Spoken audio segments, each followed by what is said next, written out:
The words of the rabbis are holy. It's so holy that the rabbis said Adam slept with animals.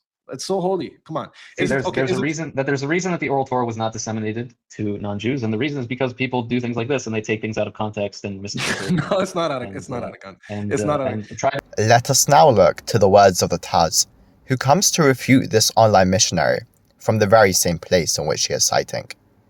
Some raise a different question. How could Adam not be repulsed by intercourse with animals?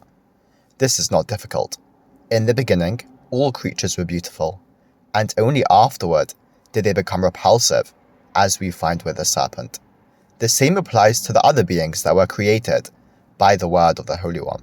Thus, the Muslim polemist cannot advance his critique of repulsion against the Talmud, for his argument assumes that the creatures referenced by our sages possess the same form, nature, and intellectual state as the animals we observe today.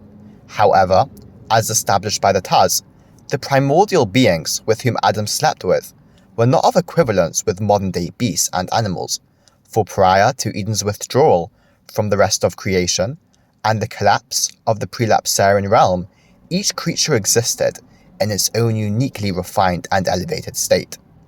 This was in both physical appearance and cognitive abilities. It is for this reason that we find the serpent itself being ascribed many great qualities, such as speaking, reasoning, and walking upright, attributes that place its physical appearance and mental state far closer to that of human-likeness than to that of modern-day beasts. It was through Adam's intimacy with these elevated supernatural creatures, not present-day animals or beasts, that he came to realize that there was nothing which shared his unique human-likeness, prompting God's creation of Chava.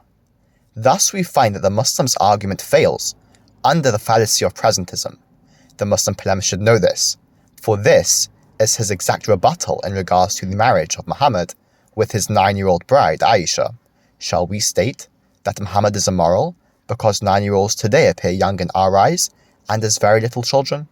Or will this da'i immediately admit that the 9-year-olds of today are unlike that of those of the 7th century? Well, there you go. I return the same answer. The creatures back then, before the departure of Eden, are unlike that of modern-day beasts. But of course the Muslim does not recognize his double standard, for he has selective rules which he applies in order to evaluate all other religions besides his own.